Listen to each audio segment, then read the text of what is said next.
जादुई पतीला। मुंगेरी लाल नाम का एक हलवाई था जो सेठ के यहां उनकी दुकान पर काम किया करता था। वो उनकी दुकान पर अलग अलग तरह की मिठाइयां बनाया करता था।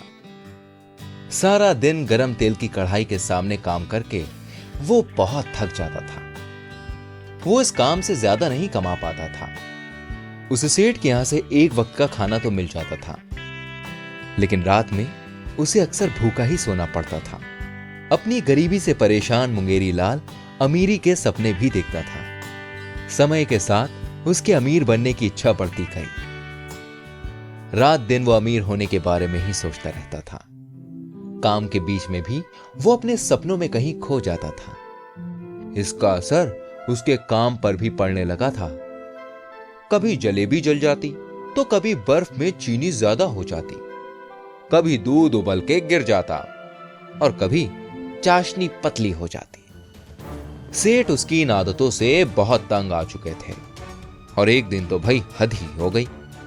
बनी बनाई गुजियों को घी में डालने की जगह बर्फी को उसमें डाल रहा था और सेठ ने जब यह देखा तो उसके गुस्से का कोई ठिकाना नहीं रहा। सेठ गुस्से में बोला, मुंगेरी लाल, ये क्या कर रहे हो तुम? ध्यान कहाँ है तुम्हारा? अरे गुजिया तलनी है, बर्फी नहीं। ये तो एक दिन मेरा दिवाला निकाल देगा। मैं तुम्हें नौकरी से अभी निकालता हूँ।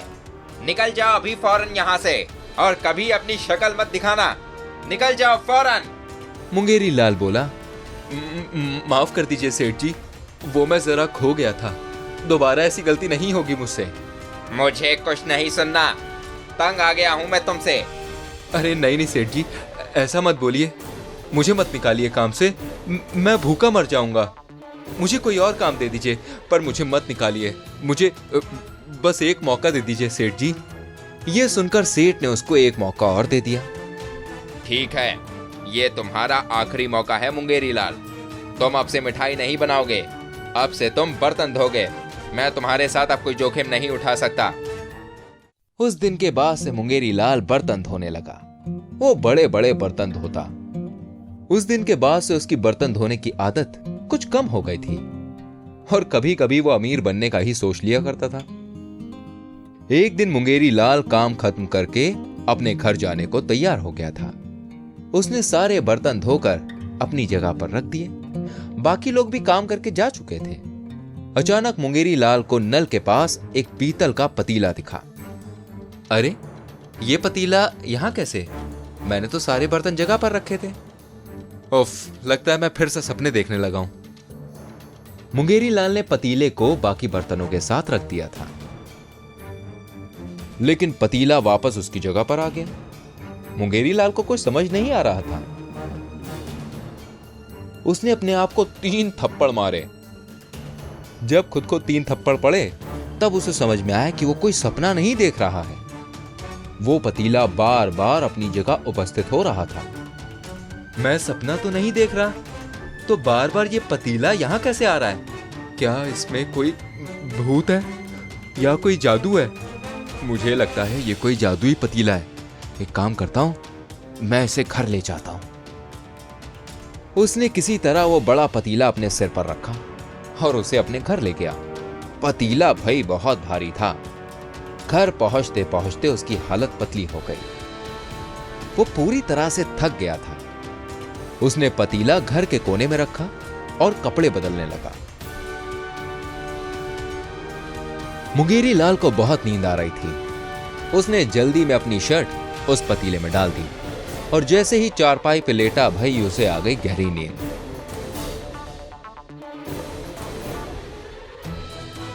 अगले दिन जब वो सोकर उठा तो उसने देखा कि वो पतीला कई सारी शर्ट से भरा हुआ था। मुंगेरी लाल जो देख रहा था उसे खुद पर यकीन नहीं हो रहा था। वो समझ गया कि ये कोई ऐसा वैसा पतीला नहीं है, ये कोई जादुई पतीला है। वो बोला, हैं? ये कैसे हो सकता है? ये तो कोई जादुई पतीला लगता है। कहीं मैं सपना तो नहीं देख रहा। मुझे इसका परीक्षण करना होगा। उसने पूरे होशो हवास में उसका परीक्षण करने की सोचा। मुंगेरी लाल ने अपना एक रुमाल उठाया और उसमें डाल दिया और जादू होने का इंतजार करने लगा। पर कुछ नहीं हुआ। उसने कुछ देर तक इंतजार किया।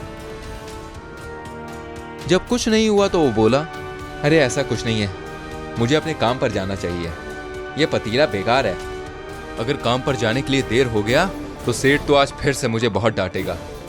भाई तैयार होते होते 1 घंटा निकल गया और जैसे ही 1 घंटा खत्म हुआ उस पतीले में से कई सारे रुमाल बाहर आ गए। मुंगेरी लाल इस नजारे को आंखें फाड़ कर देख रहा था। ये सब देखकर मुंगेरी लाल बहुत खुश हुआ। वो खुशी से नाचने लगा। उसे समझ में आ गया कि अब वो गरीब नहीं रहेगा। खुशी के मारे वो बोला, वाह भगवान वाह, तूने मेरी प्रार्थना सुन ली। तूने मुझे पतीला देकर मेरी सारी फिक्र खत्म कर दी। अब मैं अमीर हो सकता हूं, बहुत अमीर। उस दिन भाई वो काम पर नहीं गया। उसे भूख लग रही थी। उसने पतीले का इस्तेमाल करने की सोची, लेकिन पतीले से कुछ पाने के लिए उसमें कुछ डालना भी होता है। उसने पतीले में चावल का एक दाना डाला। घंटे भर में वो पतीला चावल से भर गया। उसने सारे चावल एक बोरे में भर दिए और फिर उसने दाल का दाना डाला, मसाला, बेसन और बाकी जरूरत के सामान थोड़े थोड़े डाले। और जब वो सब कुछ भर गया तो उसने उनको बोरे में भर दिया। उसने कुछ दिन पेट भरकर स्वादिष्ट खाना बनाया और खाया। उसने कुछ दिनों में यही सामान अपने पूरे घर में भर लिया। उसे बेचकर उसने काफी पैसे कमाए। अब उसको सेठ के यहां काम करने की जरूरत नहीं थी। उसके पास खुद का एक नौकर था खाना बनाने के लिए। और कुछ ही दिन में उसने एक बड़ा सा घर बना लिया और सुकून से रहने लगा। कुछ दिन बीत गए। वो अनाज की दुकान से अपना जीवन चला रहा था और जल्द ही वो उस गांव से ऊब गया। उसने सोचा, क्यों ना इस पतीले में सिक्के डाल दूं, तो मुझे कुछ करने की जरूरत ही नहीं होगी। उससे खाने पीने का सामान लेता रहूंगा और पैसे तो पतीले से आते रहेंगे। उसने ये सोचकर पतीले में सिक्के डाले और कुछ ही देर में वो पतीला सिक्कों से भर गया।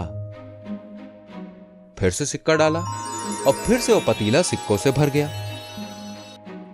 वो बार बार यही करता रहा। उसका घर एक सिक्कों का घर बन गया। इन सिक्कों को देखकर वो खुशी से नाचने लगा और नाचते नाचते वो इतना खो गया कि वो खुद भाई जाके पतीले में गिर पड़ा। फिर क्या था, अब उसके घर में 100 मुंगेरी लाल थे और सब एक दूसरे की तरफ देख रहे थे। फिर एक मुंगेरी लाल की नजर सिक्कों के ढेर पर पड़ी। वो बोला, अरे वाह वाह वाह, इतने सारे सिक्के, ये सब मेरे। उसकी बात सुनकर सब मुंगेरी लाल उन सिक्कों को देखने लगे और बोलने लगे कि वो सिक्के उनके हैं। वहां तो भाई महायुद्ध छिड़ गया। सारे मुंगेरी लाल एक दूसरे से लड़ने लगे। लड़ाई में एक दूसरे की तरफ चीजें फेंकने लगे। उनकी लड़ाई में पतीला भी नहीं बचा। एक दूसरे का पतीला फेंक फेंक कर वो मारने लगे। वो पतीला ज्यादा फेंके जाने की वजह से टूट गया और लड़ते लड़ते सभी मुंगेरी लाल ने एक दूसरे को मार डाला। अब वहां पर 100 मुंगेरी लाल की लाशें पड़ी हुई थी। टूटा हुआ पतीला था और साथ में सिक्कों का ढेर। जब पड़ोसियों को पता चला तो वो ये सब देखकर डर गए। सबको यही लगा कि घर में भूत है। आज भी मुंगेरी लाल का घर भूत बंगले के नाम से जाना जाता है। कोई वहां नहीं जाता। तो बच्चों, इस कहानी से हमें यह शिक्षा मिलती है कि लालच का अंत हमेशा बुरा ही होता है, इसलिए लालच ना करें। अच्छी लगी कहानी? फिर आपको सुनाएंगे एक और कहानी।